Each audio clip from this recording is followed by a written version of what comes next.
Welcome to Cinematalkraphy. We watch movies with you so you don't have to. Welcome to Cinematography. I'm your host, Roberto Vegas, joined by... Go ahead, introduce me. Brant Hughes. Brant Hughes. Is that what you're doing now? Is that what you do? The let's try again. Brant Hughes. Brant Hughes. Is that your equivalent of the Dynamite? Dynamite. Yeah. I am excited for this film. We are, of course, talking commentary over the blaxploitation satire movie Black Dynamite. Yeah. I'm super excited. This was introduced to me by I forgot a friend of mine, and the minute I watched it, like, I've got to get this movie. It is an hour and 24 minutes long and 14 seconds. We're, of course, starting at the 0 point. It's hard to explain this movie at the beginning, so let's just jump right into it. Sure. Count us down. Anaconda malt liquor gives you woo! Gives you what? Woo! And who else is famous for woo? Aberration. So I got a couple facts for this film that I feel are important to... Facts me up. Facts. This was filmed on 16 millimeter color reversal. Huh. They did that to get some of the older kind of shot graininess. The actual stock they used is very, very unforgiving. In the commentary they mentioned this, that it's hard to like correct things because color reversal just smashes blacks. But by doing that, they got a whole bunch of grain in the shot. They get that older effect because if you were not aware this was filmed in like the 2000s and saw modern actors like Tommy Davidson and things like that, right, you would have thought this was like that you discovered like the random gem of blaxploitation films. Yeah, it looks and feels very authentic. I mean, it sounds like that. Even and the last fact I'll say in terms of production, all the music was recorded analog as well. The actual guy that did the music multi-tracked it on his own. He sort of did, he's a lone guy because he's also the editor of the film. He recorded all the audio analog and then multi-tracked it together. So he'd record a track, go back, record the next instrument, and repeat. Because the music itself is a combination of both songs that are unique to the song, unique to the movie, but also a whole bunch of stock library music that kind of came from that. Specifically, I think it's the IPM library, where you can get a lot of these sort of older sounding films and music. This movie is surprisingly like there's even shots in this film are there from other blaxploitation movies. Like they did a whole bunch. It's such a, like we've talked about when it came to Scott Pilgrim, how much of a labor of love that was for the comic and things like that. This is that same kind of degree of filmmaking when it comes to blaxploitation films, that the guys that made this were really digging that format and knew a lot of the in jokes and things like that. Right. What did you think of this? Since I know this is your first time watching it. Well, it's been a while since I've seen it. I saw it a couple months ago. Right. And I really enjoyed it. I feel like maybe it went a little long for me because at first it was kind of the novelty of, hey, this is blaxploitation and it's done really well. And then it kind of went on and I was like, hey, this is still pretty good. And then there was a weird point like a little bit after the middle where I was like, okay, I'm kind of along for the ride, but okay. And then towards the end, it won me back over. Oh, I can't wait till we get to the end. Well, because what I love about this movie, and we talk about people taking the whole grindhouse or blaxploitation movie or whatever. People always go to Tarantino, always go to Robert Rodriguez and their sort of grindhousey films. What I love about this movie is that it really, it doesn't. It's not out there like, oh, we're gonna make a super expensive movie, and as I'm talking over tits, one does. Make it. Essentially what he does is they make a movie, but they don't go out to, spend a whole shit ton of money to make, a movie that looks cheap because they're trying to get the effect. They're like, no, we're making this movie, we're doing it with love. But, a lot of these movies were silly, not because they wanted to be silly, but because that's what they thought was serious, and they had they were the indie films of the time. Right. They had slow budget, they had low budgets, things like that. So, this is definitely done from that perspective, and it shows so much in the film with everything in here. Trying to remember like certain facts, because right now we're just kind of in the intro scenes, but I think it would have been a week or so after I watched the film and got really into it. I ended up buying both soundtracks. There are two soundtracks for this movie. One is the actual custom music made, like the one you're hearing right now. The whole Byron the Bullhorn song, and the other soundtrack is all the library music they used, which is really cool because it's you never think about that when it comes to a lot of these movies, is that they had a lot of this sort of just library music. It happens on television too. It's uncommon to have that, but you don't ever think about that. You never think of this interstitial music of wow, that sounded really cool. What is that? Just some guy made it just for the heck of it. Right. Do you ever think about that with library music? I mean, more and more so working on Scam School, because we have a subscription to a library of music, and so in one of our latest episodes of Scam School, we were doing an ad for Domain.com, and I was just flipping through music, and I found one track that the second I heard it, I immediately recognized it, and it was used in a skit from X-Play 10 years ago. Oh, really? And I was like, oh my God, we have to use this. So I put it in, and it worked perfectly, and it was amazing. And then, as you go through this, sometimes I'll hear things that, Filmright uses because they use the same library of music.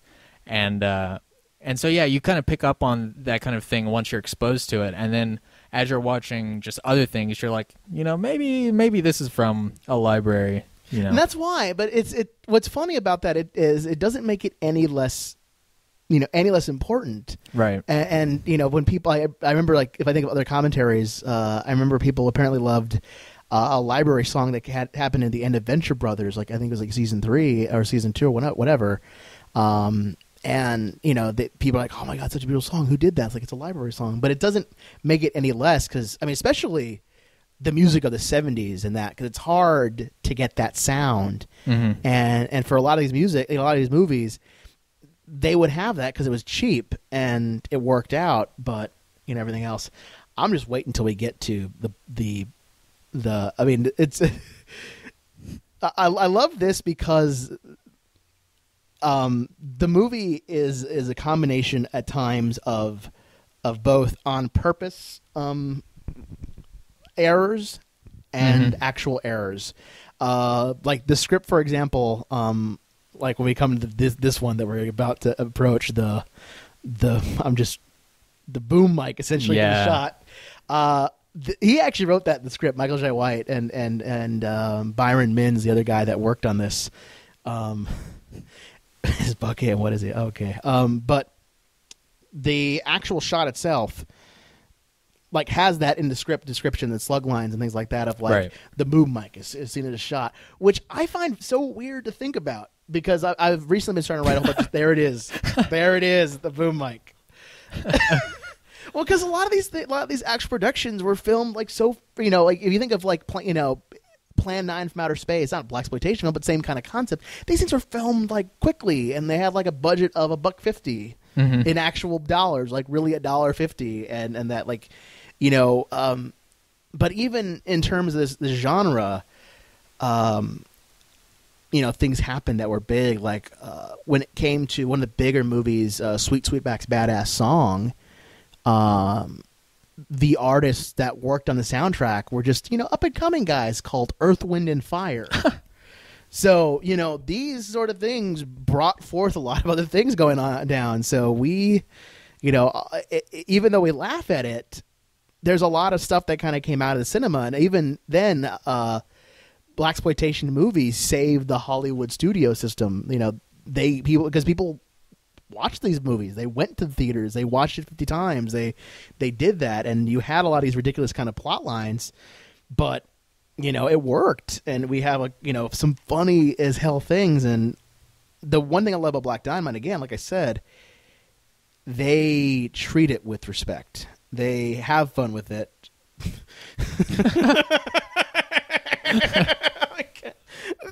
Look at this, like, and it's so great because you can tell watching the movie, much like with Scott Pilgrim, much like with the Cornetto trilogy movies as well, that this is coming from a place of love, and this is coming from a place of that. But in any case, back to the boom mic thing, just the idea, as I've been writing scripts, things like that, just knowing he had to put certain descriptions in there for the errors, right? Like that, that amazes me. Yeah, that's pretty great. What do you think about other exploitation films? Like, I very specifically want to make a beard exploitation film with Christoph Waltz. I would be down for that. Right? How would you do it? Let's go with this. What would you do? Well, we would paint his face with chroma green. Okay. And then we would green screen out his face, and it would just be his beard, because his beard is a character of its own, right? Yes.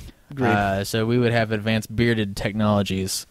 Now, would the beard have a voice, or would the beard just be Christoph Waltz's voice? Well, I think it would kind of be, like that rustling, that kind of scratchy noise, but it would be subtitled. Oh, okay. Right.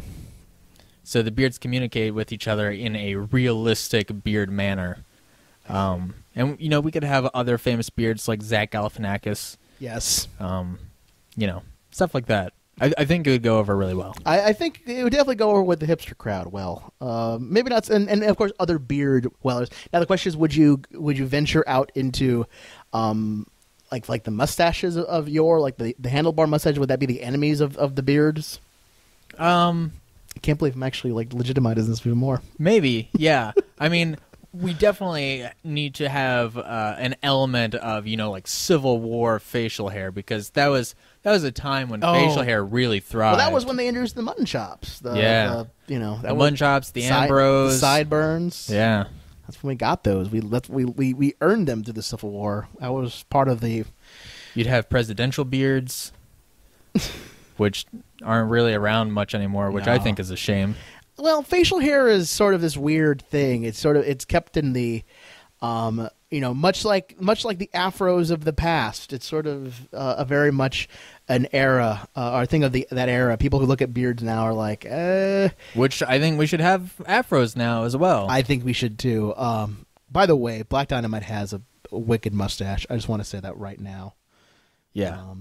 I'm right now waiting for choice scenes because I can't wait. Here it is, the bear scene. I find it's more weird now because I'm thinking as a writer looking at this, knowing how scripts are written, knowing that you have to ask for those kind of things in a script, and then some PA is required to find it. Right. Yeah. Man. I would love to see a bird exploitation film. I'm sorry I'm saying the lines. I'm trying not to, but this movie has so many quotable lines in it. Much like any good movie, any good comedy movie, it's sure. You have to quote. There's so many quotable lines, especially when it's stylized as this. Oh, that's the point. They're there are so many layers of homages going on. Like Bullhorn is a reference to Rudy Ray Moore, who did a whole bunch of those sort of movies like Dolomite, and a couple other things as well. There's layers upon layers in this movie as we go deeper and deeper. It's even funny. Some specific scenes, like the Pimp Council scene, which we'll come up to soon, is actually a reference to another movie, Willie Dynamite. Or it's here. It's just a Vietnam. This reminds me kind of Overdrift. Did you ever see that video? No, I never did. You'll have to watch that. Overdrift is what Freddie Wong and his kind of crew use as a template for writing scripts, because it's so dense with absurd story in such tight dialogue that you can say one sentence and imply an entire backstory and character motivations and stuff like that. And, interesting. Scenes like this kind of remind me of that. Well, yeah, because these are this is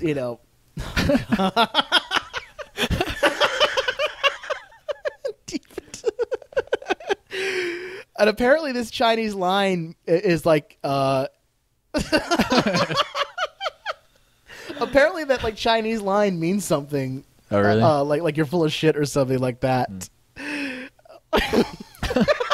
Here it is. My favorite shot right here. It just holds for the right amount of time. Like there's so many shots like that in the movie that I adore. Those are very kind of Scrubs like thing where Zach Braff is having his daydream thing, and people are like what the is he doing it again?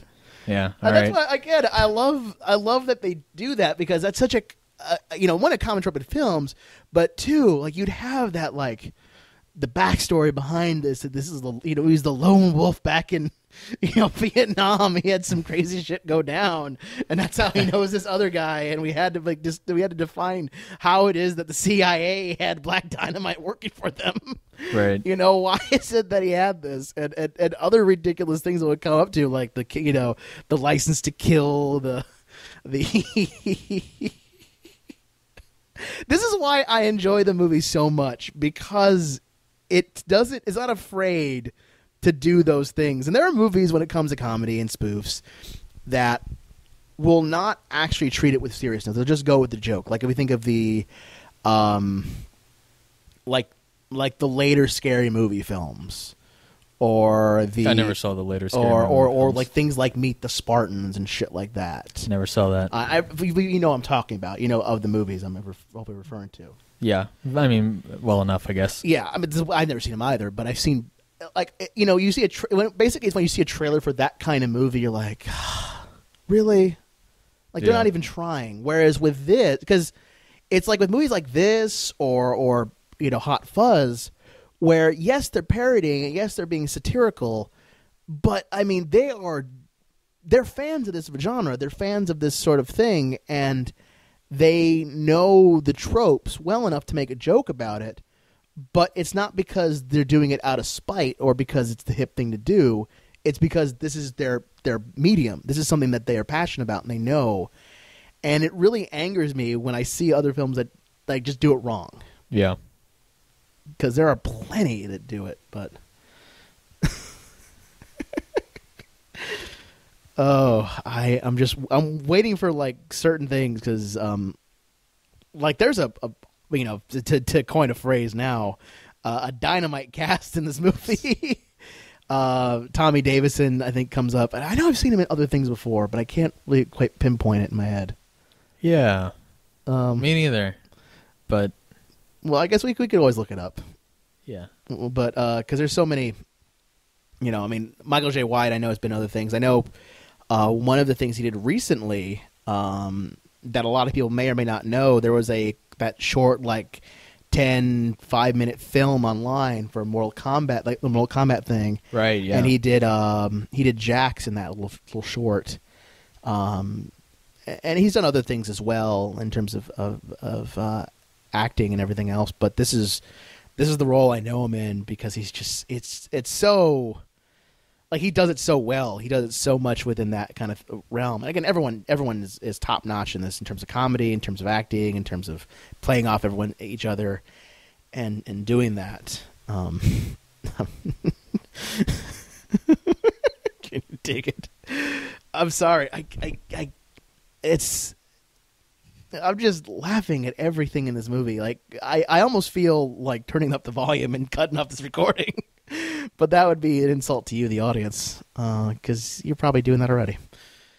What is your blaxploitation name, Roberto? My blaxploitation name would have to be... It'd have to have Mexican in it. The El Chingon. That sounds like a good name. What does that mean? It means, I think, the fucker, something like that. Like chinga tu madre means like fuck your mom or something like that. But El Chingon is like the fucker, the bastard. But El Chingon just sounds like the one I did here. Here it is.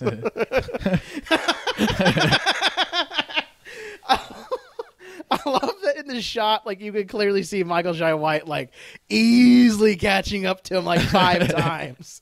Like, not even, like, trying. The idea of just like, I'm running a platform shoot and put in the trash can underneath. It's all these like just the eggs. No. Oh. You know what I really miss out of this era is like all of these amazing camera moves, like these Yeah. super long zooms That's what and I was everything. gonna say. Yeah, there are some like great shots out of here. Like in terms of that, like the close-ups, not even that, but these sort of awesome like wide shots. Like here, you know, there's it's God. There are some shots.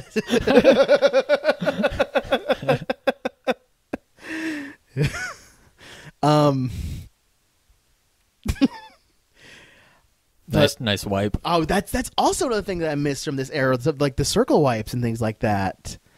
But no, there are some great, like this is a great frame shot, like that sort of wide, where you can clearly see, both sides. Yeah. But you're right, like there's some great shots from the 70s, like that have kind of been lost in time, like the rack zoom, like somehow that got lost in time. Mm-hmm. And I remember like the last time I saw it used in new things was, of course, Firefly used that every so often. But I thought that was like a really cool shot. Like I still think it's a cool effect when you do it. I mean, it's sort of faux pas now, but is it because you can't edit around it or something? Is that like why it's like used? You're more the actual film guy, and you'd probably know better than I would. Yeah, I mean, I don't know why it went out of style. Frankly, I say we just shoot every movie like this. As far as I'm concerned, you joke, but I mean I'm serious. Like some of these shots are great. You know, like this. I love this scene right here. Just the throwing of the bullet casing, you know, and kind of catching it. Like it's such a great effect.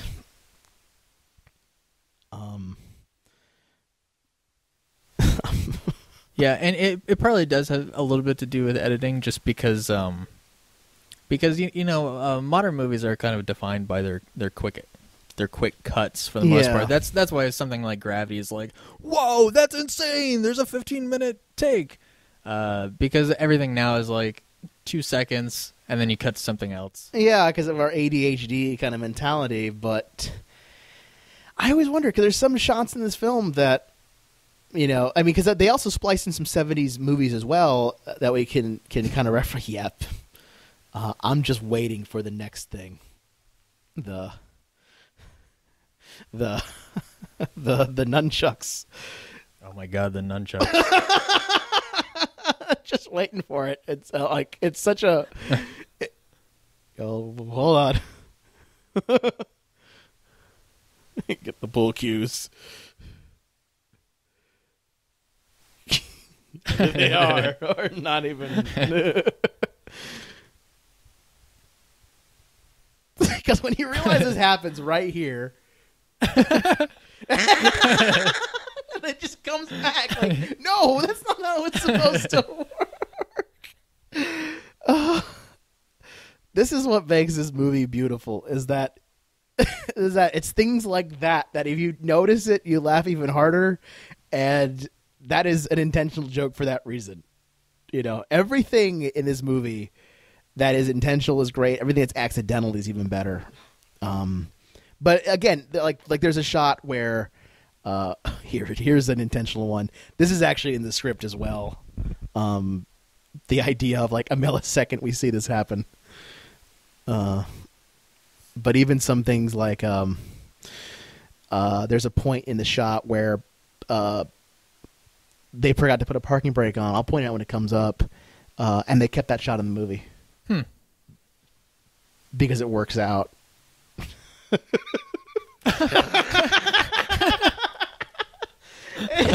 that's in the script. Like they wrote that in there, and it's something again that would have been in actual movies, that would have been an accident, because again these guys are on a tight budget, on a tight shooting schedule.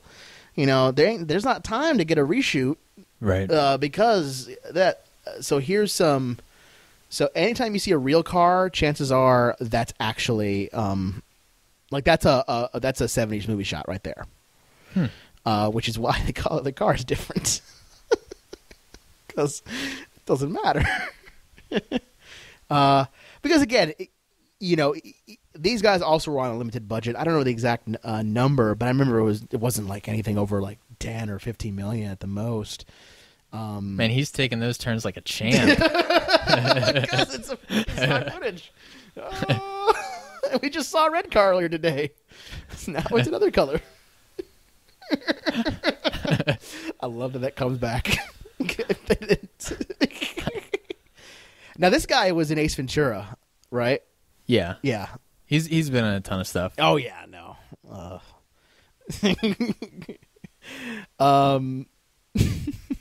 The millet. But when this movie comes, like when it comes to those sort of shots, they did them also to lower their budget as well, because it's near impossible to pay a cheap amount to shoot in LA with 70s style cars and do crazy things like that. Like that cost real money, and much like you and I, these guys had a certain amount of money and not that much to spend. Yeah. But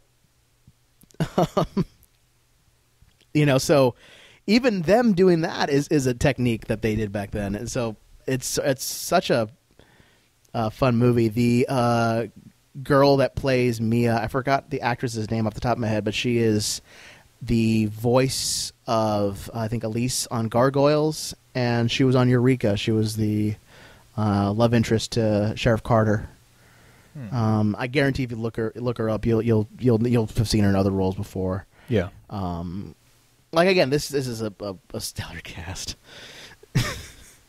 And the color grading is really nice too. That really warm brown that's look sort over of everything. what the reversal stock does is that it mutes that and kind of blackens it up, and sort of again gives you very little leeway in terms of getting the color correction you want. But it works for this movie. Like doing that is something, because no one shoots this anymore because of the fact that you have like no freedom whatsoever. Right. But if you're going for this effect, like it's so stellar. It's one of those movies when you watch it, it's so like the actual tone of it, the color grading is a character in and of itself.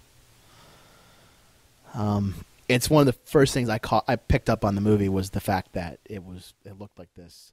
Did you hear about them changing the streetlights in LA? No. I only saw this online, so who knows how real it is, but probably is real. Yeah, apparently they're changing those kind of green yellow lights that they have throughout LA to LED, so it's totally changing the atmosphere and aesthetic of LA. Really? Yeah, so that'll be really interesting to see how films portray it from like here on out once all of those get installed. Well, yeah, because there's a certain feel for that movie. Mm-hmm. Here it comes to my next favorite line.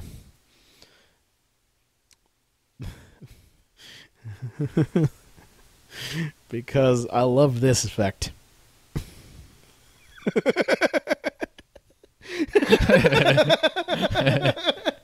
Reading the stage directions.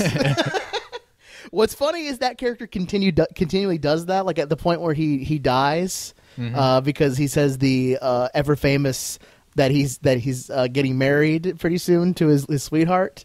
He says, "Shows Black Dynamite picture" or something like that. So it comes back, this whole idea of this guy not knowing how to read a script, right? And that's his character trait. Again, that's in the damn script. All this is there, and I love it. That I love that more, I think, than I love the movie. Yeah. I think we're about to come up to my next favorite scene. I think we're coming to the Pimp Council scene, which the famous line in that scene was an ad lib. I sell drugs to the community. Really? Yes. Interesting. It was apparently they had to like pause the shooting because when he said it, everyone just lost their shit. Much like you probably did when you heard it. Yeah.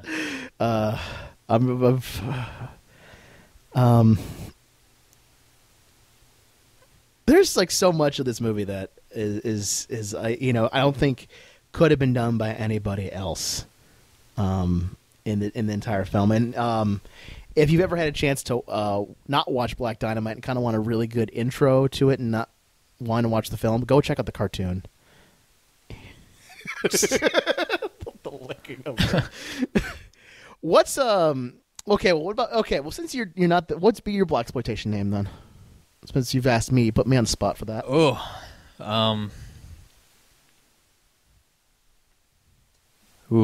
I mean, you've been given names such as the Butcher. I mean, the Butcher would be a pretty heady name right there. But that's more of a like Gangs of New York kind of name. Yeah. Not so much blaxploitation. Shit. I really should have thought of an answer before I even asked you. Because you need Robert may not flip it. Maybe you should be the White something. Yeah. The White.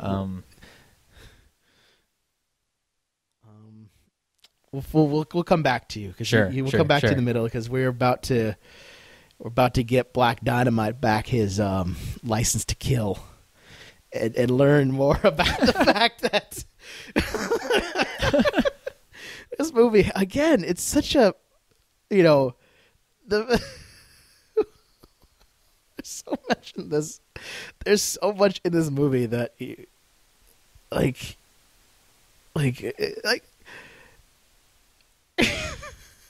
here it is.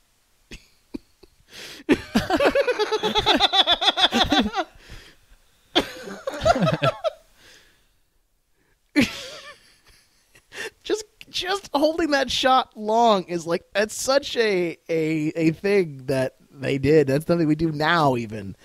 There are movies that what's funny is even though we watch this as a joke, even though we watch it, there are movies that have that kind of dialogue still to this day and are serious about that shit. Like the FP?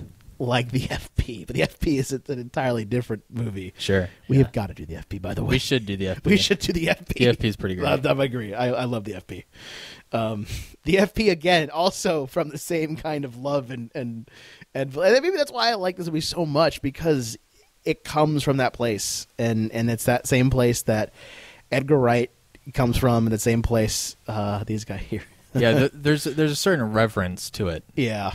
And that's, it's understanding that this is what we're going to have fun with this because that's what we do, but we're not going to give you crap and make it seem like, oh, it's an old movie. We'll just, trade on that. Like some people have given Tarantino that kind of shit for that and Rodriguez that kind of shit for doing that. Whereas, these guys kind of came from that. They're actually working on another movie too. Really? Pretty soon, which it's not going to be like this. I think it's going to be a Western. But I'm looking forward to that because these guys again have that kind of love and things for movies, so I can definitely tell they're going to be much like the Edgar Wright team, much like the what are the guys that did not Eurotrip, did Super Troopers. I forgot that team. Yeah, I don't know. But you know what I'm talking about, like those guys that do that kind of comedy. That this is apparently an error right here. That was not on purpose.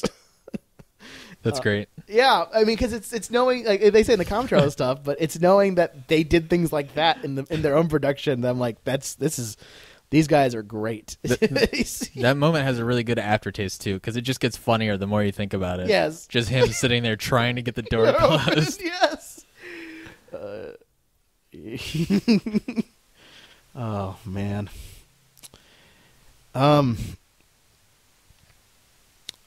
I'm just waiting for certain scenes now. Much like all good movies. Okay, so before we began this recording, we had a mandate we're supposed to do for this episode, right? Sure. Yeah. What's our mandate for this episode? We're gonna solve one of society's problems.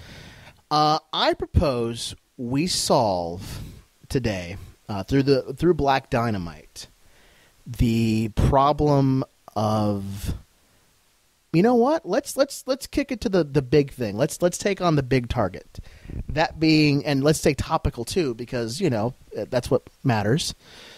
Let's solve the issues in Russia. Ooh. I mean, where do you start with that? I'm kidding. I'm not going to solve the issues in Russia. Because that would be a hard thing. We'll probably solve something simpler. I mean, what kind of problem would you want to solve today?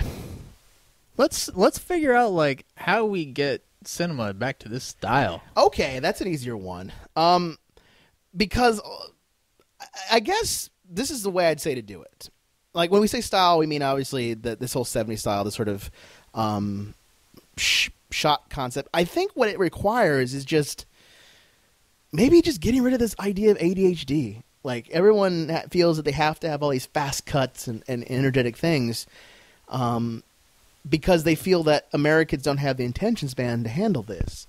But I think we've proven recently of like what movies are getting money now and what things are happening. Like Gravity is a pretty slow moving film, you know, at its real core. Yeah. So I think to get back to here, we have to almost drop this mentality of we have to get rid of the executives. Let's just say that. We have to kill all the executives. Yeah, I think it'll be a cyclical thing. I think we will get back to a very stylized period of film and television and stuff.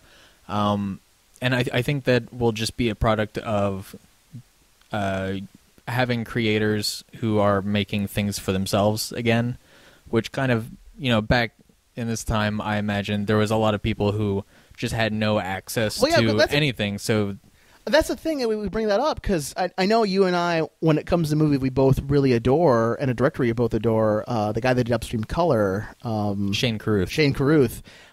We both adore him, not just for the fact that he makes really kind of cool movies and they're very, you know, steeped in their world and mythos, but they're done cheaply. They're done great. He does everything from editing to music to script writing to that. He's an auteur at that point, and he does it on a very limited budget, and budgets that you and I could theoretically raise the money for, and sort of inspiring in that regard.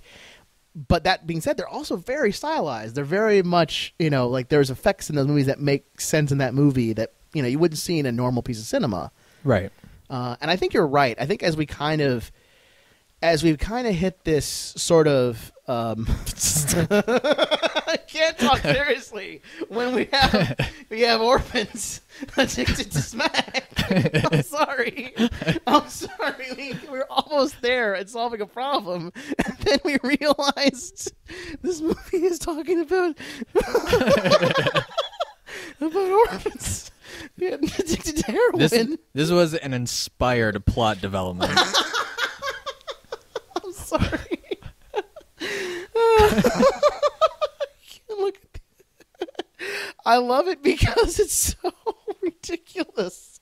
You know, there's actually, you know, to kind of talk about this online on YouTube, there are actual PSAs they recorded for this. Really? Yes, and one of them seems like a 70s version of like Sesame Street and shit, done with Black Dynamite, Chocolate Giddy Ups on one of them, and Bullhorns on another one, and they're all about fighting smack in the orphanage. That's great. And it's fighting smack in the orphanage.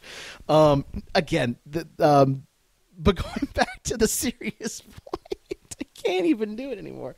I changed my mind. We should solve orphans and crack. Okay. Yeah. All right, that's doable. That's in line with this movie. I guess the way we could do that is sort of, it's funny, like the can I get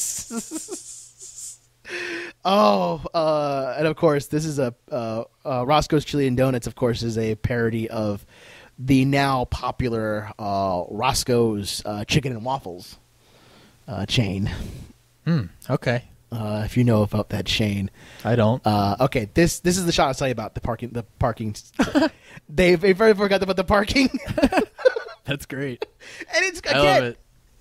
because you think it's like, whoa, you can't tell, and that's what I enjoy about this movie, is that even the guys that worked on it and directed it had the sensibility to do silly things like that in their own movie. Apparently, that guy right there is like 5 times in the movie as an extra. He will later on come back reprising his role as Abraham Lincoln. Interesting. But It's kind of like Cosinar. I had one guy who played like 5 roles. Yeah, exactly. I'm about to say that's very much like your Cosinar. Your friend that replayed multiple roles in Cosinar. I forget who was in Clerks that played like 5 different roles. I think it was Walt Flanagan. That's who it was in the Kevin Smith mythos. We're about to come. There's so many scenes in this movie that I say my favorite scene because I'm waiting for the shut the fuck up, Euphoria. And apparently they make a lot of these references in the animation series. They actually have Crenshaw Pete with a very heated coat hanger. Interesting. If this is, and the cartoon is animated by the guys at the Boondocks and things like that, so It's got that. I love the Boondocks. Yeah, it's got that great style, and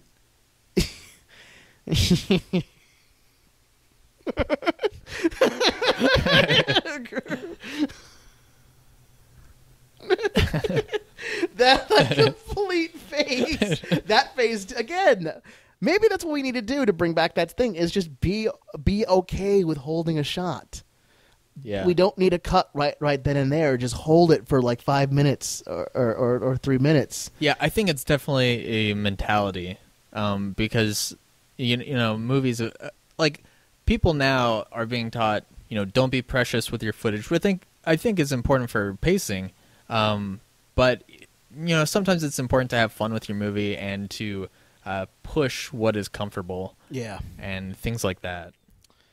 Here we are finally at the Pimp Council scene. There's Arsenio Hall right there.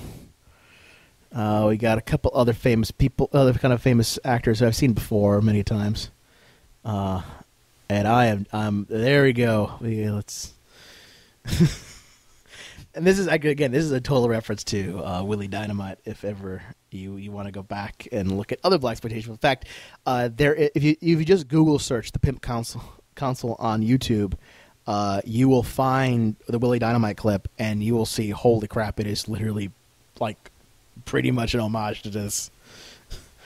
Also, Chocolate Giddy Up was my favorite secondary character in this movie. He's the one person I wish they developed more in the movie. S. With an F. Again, there's certain things. But no, Chocolate Giddy Up is my favorite character. I wanted him so much more in the movie. All right, well, here's a question then. Maybe this will be easier. If I gave you my blaxploitation name, what would be your pimp name? My pimp name? Mm-hmm. Brant, you have been granted a cavalcade, if you will, of bitches. Right. You're able to smack them if they do not give you your money, and your pimp name is.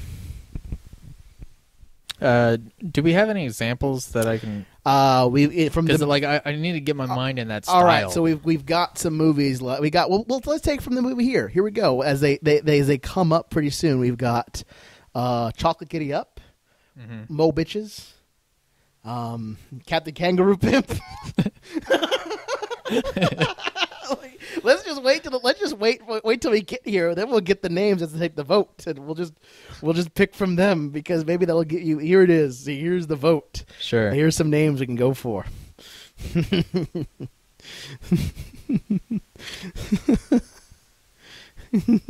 See, here we go. Here's my favorite one. That's my favorite one out of all of them. There's cringe. Captain Kangaroo Pimp. So there you go. You have them. You can go back. You can figure that out now. So the name so much isn't consistent. It can be anything you want it to be. All right, it's probably going to be Pimpsadaisical. There you go. Pimpsadaisical. That is Brent. If ever Brent needs to go, if somehow he gets into that. I mean, there's cream corn back there with the hair hat thing going on. As we come up soon, we're gonna. This is the line.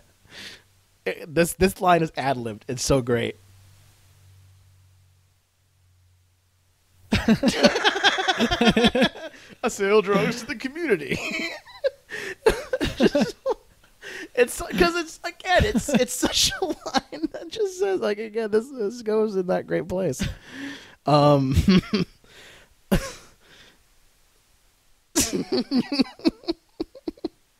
Okay, so Pimp's a Daisical. There we go. I think I can get behind that as a pimp name. So if you're out in the streets looking for a trick, and you happen Please, an illusion. Oh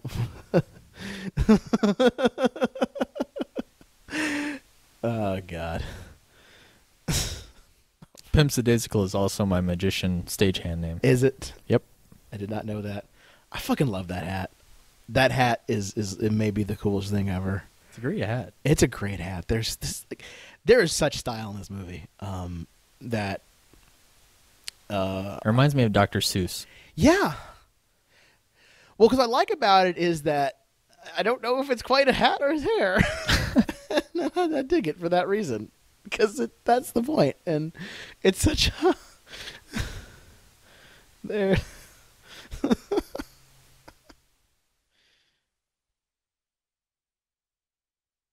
finally have our team, our three lone vigilantes who are gonna declare.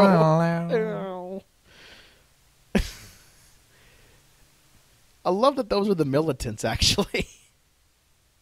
I don't know why they were running. The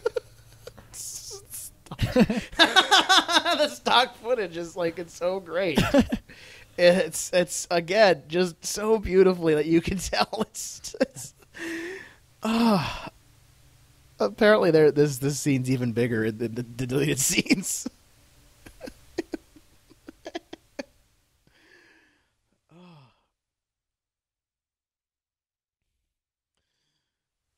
That's I think what it's funny when we talk about movies on the show, the ones that we will cover and we do a lot. Every one of them. So yes, there it is again. Yeah. Every one of them that we've done so far has been movies that have a distinct style. Mm-hmm. Like in terms of they've all even her we talked about it in terms of movies. It had, its style, its world was generated and things like that. And I think that's telling about you and I when it comes to movies, that we tend to gravitate, no matter what the film is, whether or not we've are fans of blaxploitation movies or fans of whatever, that like you can appreciate the style of this movie. Like you are not necessarily you're not a blaxploitation fan. Like you're not too, seeped in the culture or something, things like that. But you could still watch this movie, both A, laugh, but B, love that style and pick up on that. Yeah, sure. I think we definitely like movies that have an identity. Yeah. That kind of know what they are and act within that. We did miss a good line too, but there's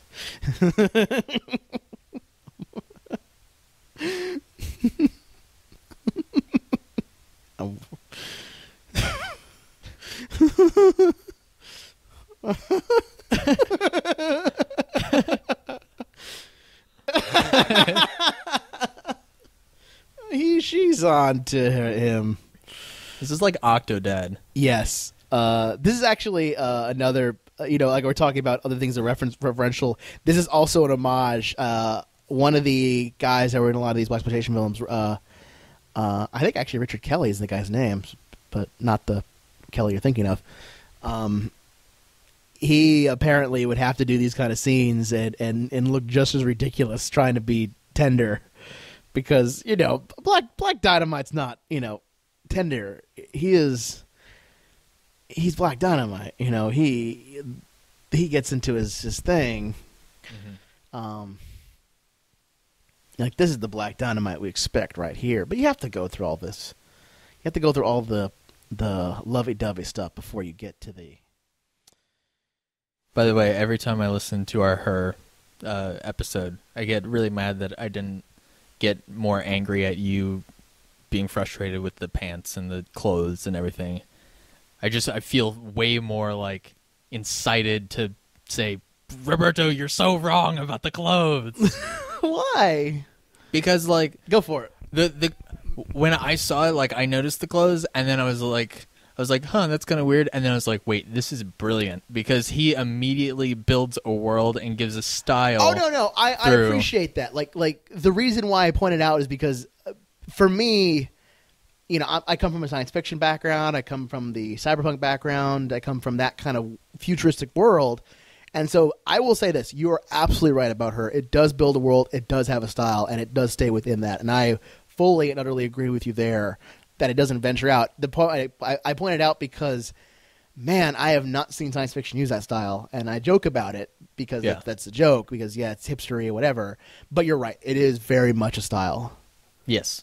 So, and as you said, it's one that's not used often. So no, it's very unique to that identity. I agree with you there. I'm sorry that I'm sorry that I've offended you in that one. No, it's fine. I just wanted to make sure that her got its due. That's okay. In that regard. It's okay. We're right now in the sex scene, so really not much we could talk about in this except these actual were posters back in the 70s. The Zodiac sex positions. Because, you know, what else are you going to do in the 70s?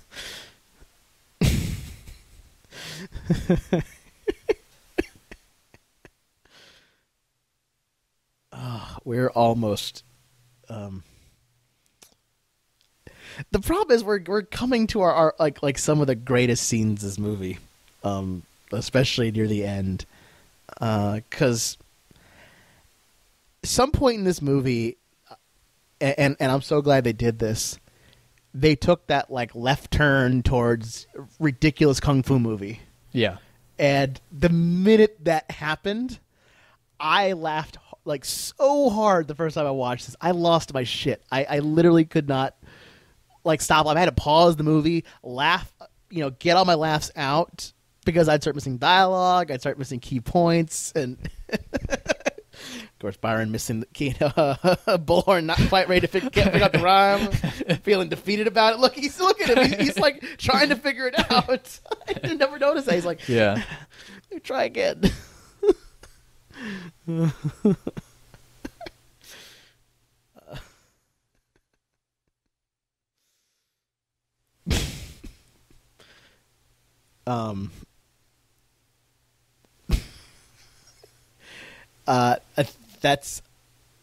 think that guy is the same extra. I can't remember. It's such a like they tell in the commentary. They have like a running count for it. I think his name's like Pete or something like that. It's actually interesting about this movie. As funny as it is and how jokey it is, it actually has really good fight choreography. Yeah. Like some of the battle sequences, like some of the guys they got are like kings in their kind of craft, so to speak. Because you know, as we get closer to other, this guy apparently was one of the cops in Dynamite, another blaxploitation movie. Yeah, there's a lot of actual actors from those movies kind of referenced and brought back, but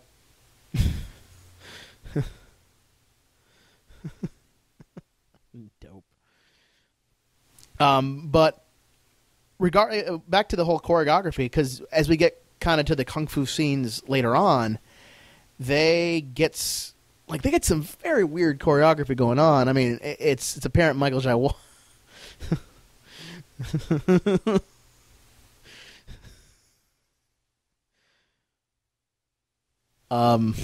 Yeah, I'll have to wait till we get there, but yeah. I think I remember there being a certain clarity with well, even the way in it's terms presented, of going backwards, nice. Like at the fight at the hip pocket. Mm-hmm. I didn't get a chance to point out because we're just so laughing at the nunchuck scene, but that opening kick is like fucking badass, like just right. You know, right the lights smashing it.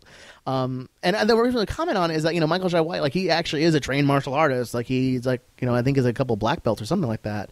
Like, he knows his shit, and it's very apparent as he, you know, starts the casualness of it. Anaconda malt liquor, brewed in Piedmont, Georgia.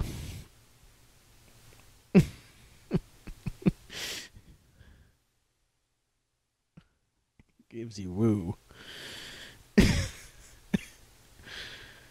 All right. Let's see. What is your favorite fake liquor from a movie, or favorite fake drink even? Or maybe I'll widen even more. What's your favorite fake product in a movie? Ooh, Mine is between Fruity Oaty bars from Serenity, or the pill from Kids in the Hall's Brain Candy. Man, I just can't think of any right now. I mean, because that's always the fun thing is like with the fake products, because like Yeah. because if during the nowadays we have sort of the ability to have product placement. We start noticing that a lot. Like you see Coca-Cola, Pepsi, whatever. But back in the 80s, they never paid for that. They had beer and cola.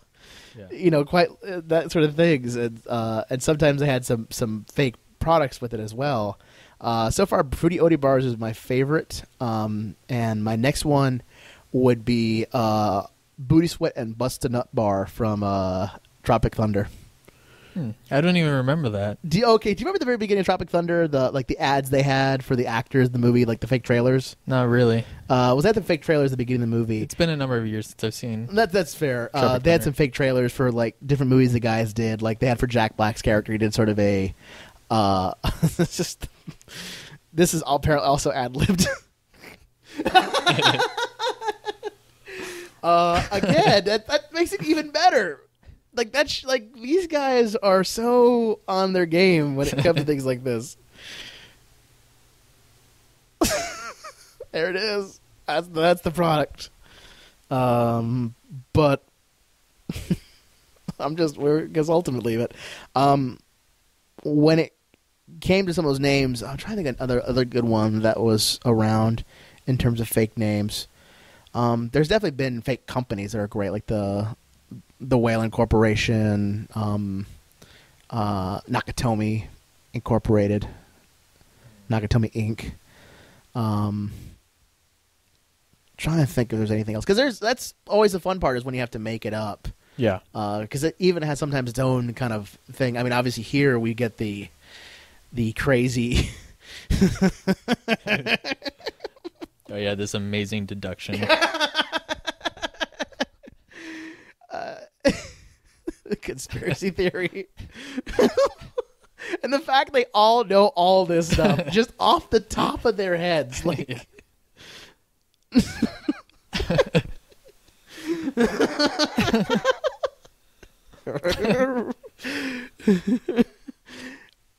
I've always wanted to work this into a movie, like some type of script, like a conspiracy theory, like of this level. I think I know what one of our upcoming ads are going to be for Scam School. Well, because there's like some really good ones that have been done in joke wise, where they'll have conspiracy theories. Didn't they do a film riot where they did that in it? Maybe I don't remember one. I know they did it in the RT shorts. Like there's like for the first season of Rooster Teeth's short animations, they ended it with a conspiracy theory going back to all the episodes and finding the things in them and connecting it. It was sort of hilarious, funny, because I would love to see, like, if you did a Scam School ad, and maybe this is just me inspiring an idea, I would love to see you somehow make a conspiracy that connects previous episodes together. Because like that's what makes this part of the movie so hilarious, is that it gets like every little piece of like random knowledge and pulls it in, and somehow This is basically the film equivalent of you clicking on a Wikipedia page and then just going through the whole of hyperlinks. Exactly, and it becomes, because where it leads, no one's.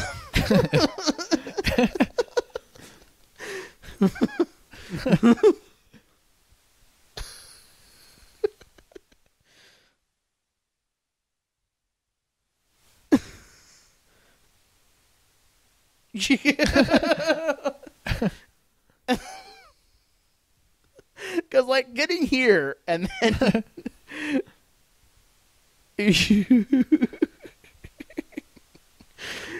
Like, how you get here is so funny.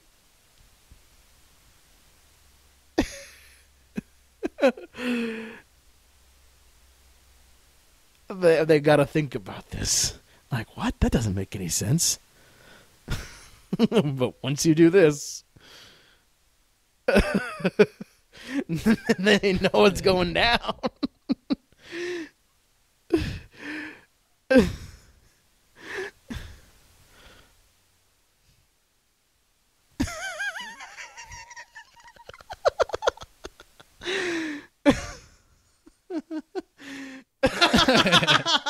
It's like there's not even a question. There's not even a thought. It's like, no, we gotta put him out of his misery.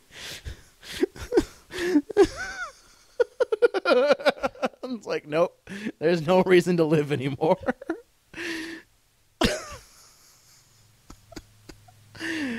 Oh man,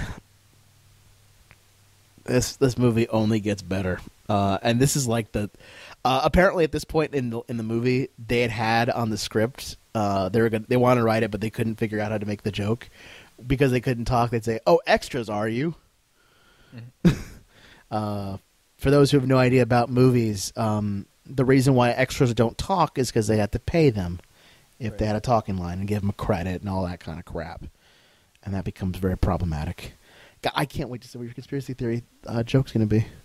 Yeah, I'll probably spend a night or two digging through BBpedia. Oh my God, that's even better.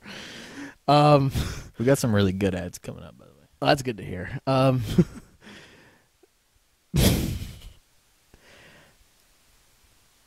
So, I forgot what I was going to say. Well, whatever you were going to say, address it into the infamous Pimsadaisical. That's right, Pimsadaisical. All right. You've already said your pimp name. You don't have a blaxploitation name. What would be your funk band's name? Like, Brant, you are now tasked to make a funk band, a la Earth, Wind, and Fire. Here we come. Hold on a second. We got to deal with the fiendish Dr. Wu.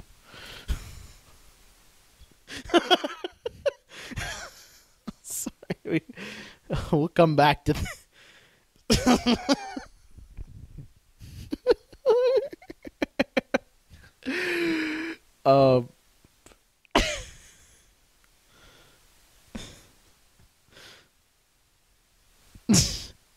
All right, now that we're traveling to Kung Fu Island for a bit, what would be your funk band's name? And if you can't answer that question, you can say what would be your Kung Fu name. My funk band name would be Dynamite. I think mine would be the Robert Fire Explosion. Which might be played to the I think it's a rocket fire explosion.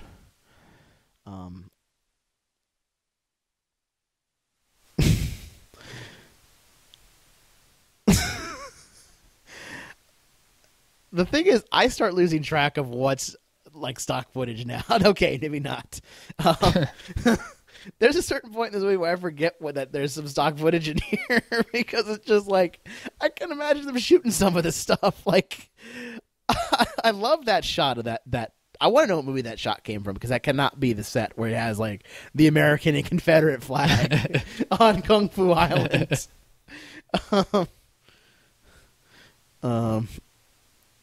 Here comes a trope right here.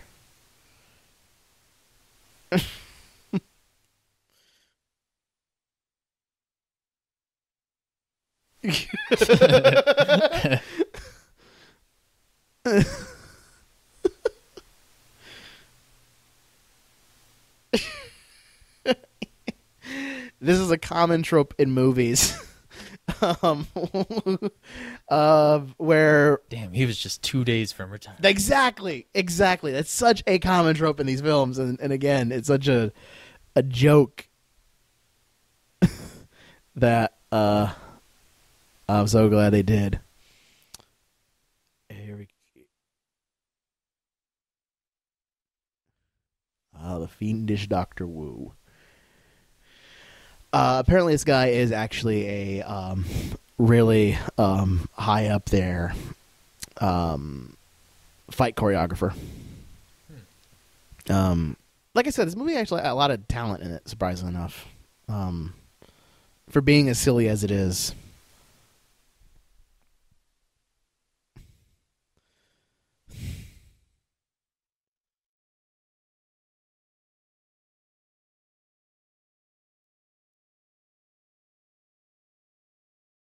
I realize we're now just watching the movie again. We do this every so often. Yeah, what do you think about growing that kind of mustache? The Fu Manchu, so to speak. Yeah, the really, really long one. Go for it. It'd be hard. I've never been able to pull off facial hair, period. Mm-hmm. And that requires a talent. Here's the fight we're talking about earlier this scene. Look at this choreography. I mean, not only this badass, like, yeah, it's funny because we're having on Kung Fu Island, but look at those kicks. Like, those are aerials. There's, like, we joke about this movie, but like, there is some choreography. Again, it's so.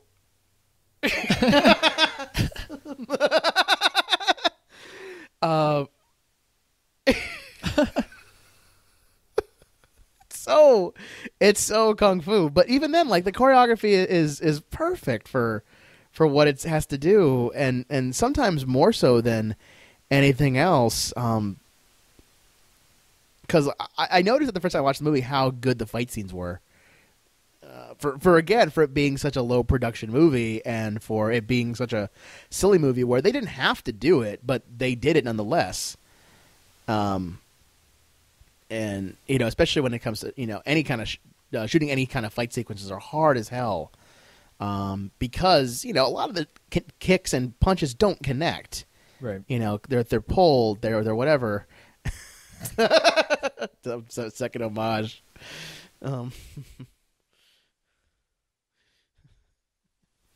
Guys, like, you really got a lead on Dynamite. Yeah.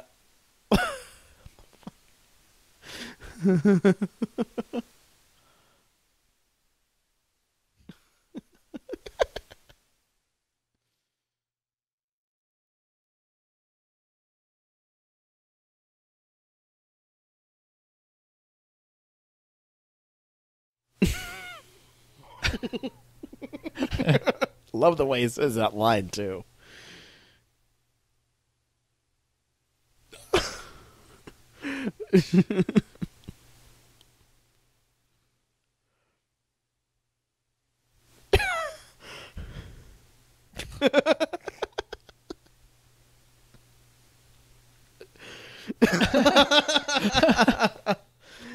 Oh man, this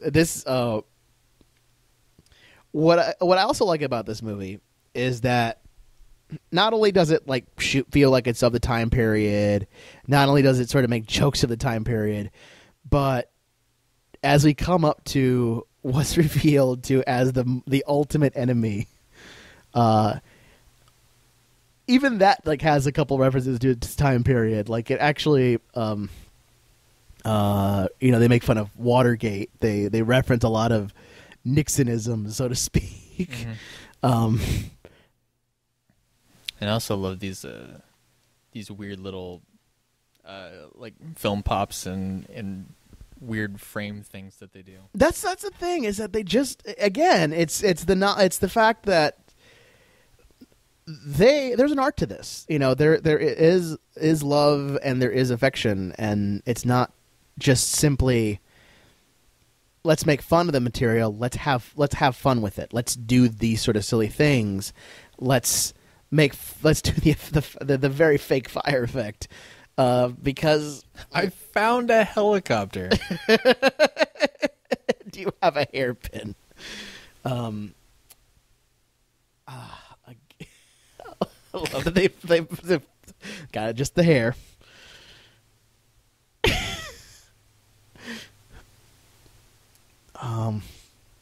This is again. I cannot say how much I love this movie. Have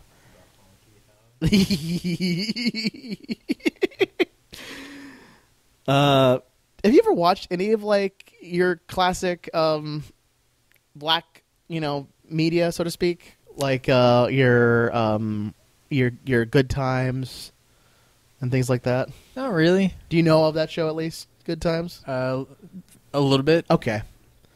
About JJ and like the Dynamite. And, Yeah. Okay, making sure.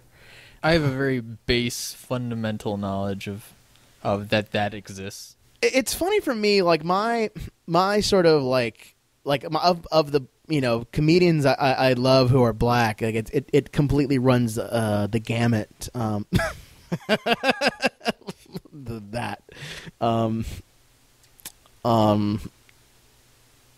Like I love Cat Williams, Bernie Mac. I don't really like Cat Williams. I don't know what it is about Cat Williams I like. I really could explain to you that. I've never been able to get into his brand of humor. I think it's just it's that kind of sort of varies. Like if you ask me personally, I'm a bigger fan of Dave Chappelle. If I have to say that, I love Dave Chappelle. He is definitely one of my more favorite kind of African American comedians. If I have to like specify, he's one of my favorite comedians. Period. Yeah, Dave Chappelle's pretty great. But Dave Chappelle, Bernie Mac, I've enjoyed before he passed away. Man, that was such a bummer. It was. Well, because Bernie Mac, like, again, he was really young. He was really young, but too, he was like I think of bad Santa Claus or bad Santa. Like him in that role was great. Even like in like other movies that you wouldn't necessarily put there, like Ocean's 11, he was really good at. Yeah. And here is our main enemy, our big boss, the Richard Nixon, who is of course the most hated of all presidents, and the only one who would pull bullshit like this.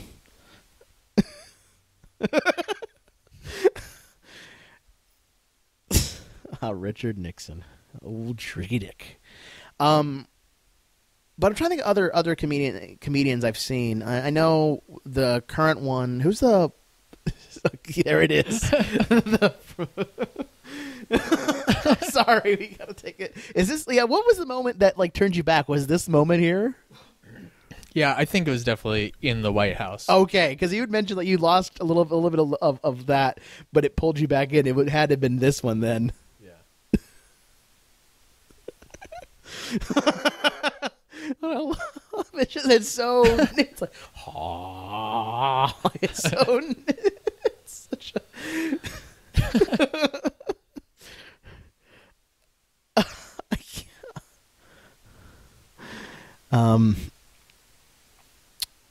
Because who's the guy that's now in all the movies?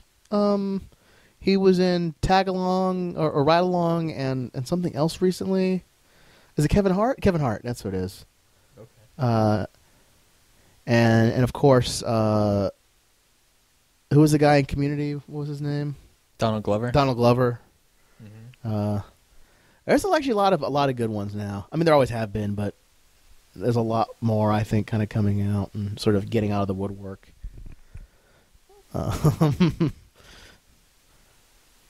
Does Tyler Perry still make movies? He does. Why?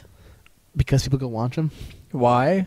Because they find something amusing of it.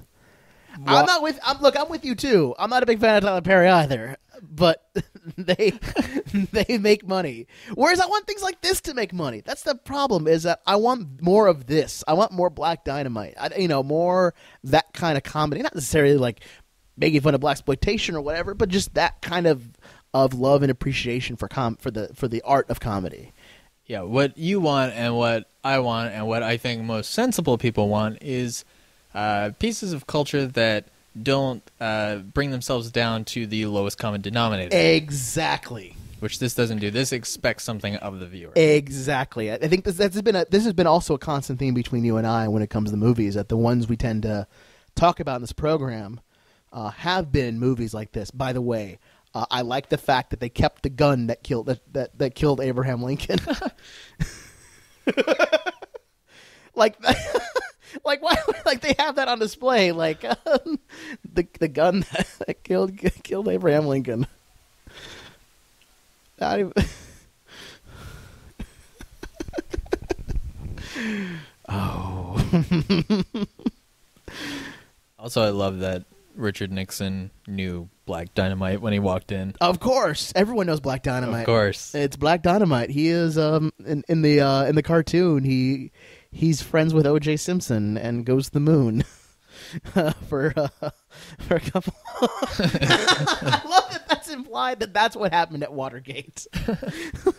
that is what happened at Watergate. Like that's what I love about that joke is that it's both a political joke and a very much like you have to know something at the time. Like everyone knows Watergate, but like the idea of like that's what happened there was that, and that's why it was so bad, and they couldn't talk about it. Yeah, and that this is why he resigns.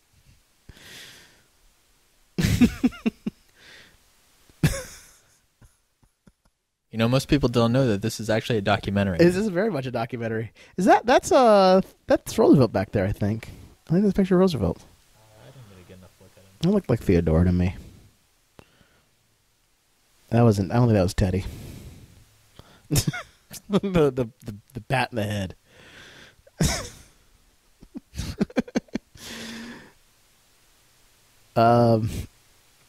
As we come to the end of this movie, what are your final thoughts on Black Dynamite? I think it's smart, and I think it's good.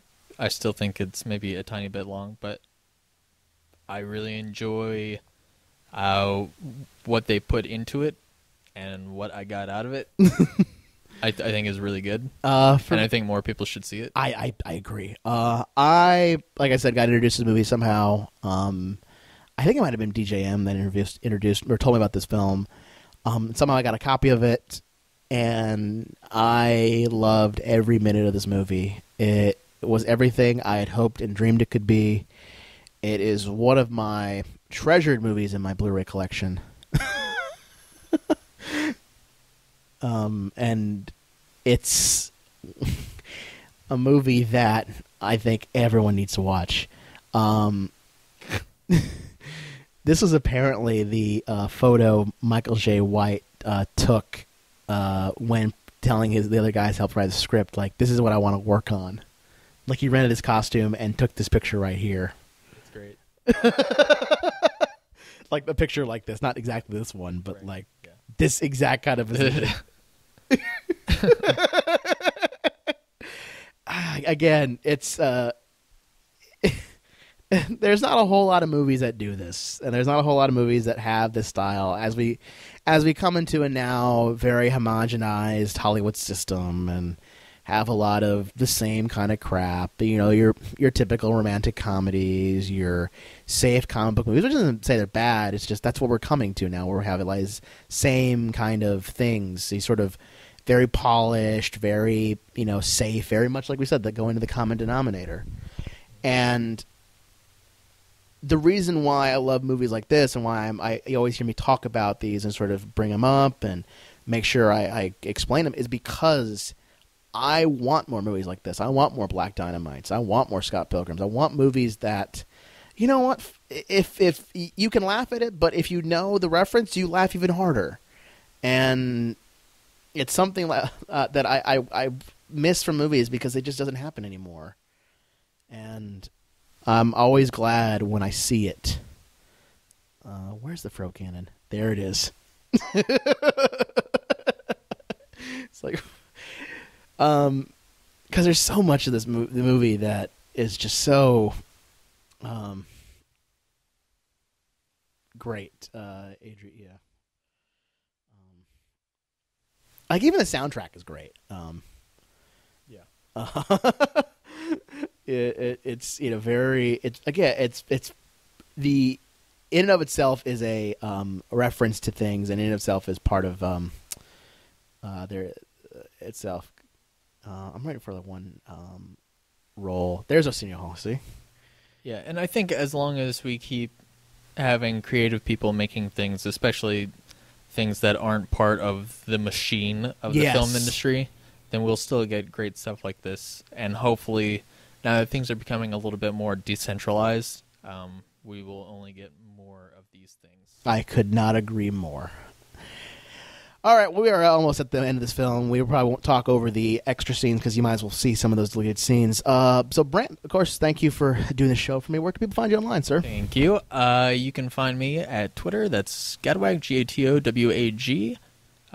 Or you can search for me with my name, BRANDTHEGHES. Anywhere else, I'm all over the place. Of course, you can find me. I'm at Vincent404 on the Twitters. You want to comment on this episode, talk about your love for Black Dynamite or other films in the blaxploitation genre. Of course, you can go to our website, CosmicRadio.TV/Cinematalkraphy. There you'll find links to show notes, previous episodes, and, of course, everything else that's on this network and other shows that we do on the network, such as Jump Point that I do with Mr. Bryce Castillo on gaming. And also, you can follow us on Twitter at Cinematalkraphy. Exactly. Or email us at cinematalkraphy@gmail.com. That's as well, too. We have many ways for you to contact us. Hey, you know what? If there's a movie you want us to watch, like, hey, you guys should check out this movie, let us know. We'll definitely give it a rundown. Yeah, unless it's just really terrible. Of course. But we still might do it. So right. We'll make fun of it. You know, if you... And you personally for recommending it. Exactly. So that's it for today. So tune in next time. Bye. Dynamite! Dynamite!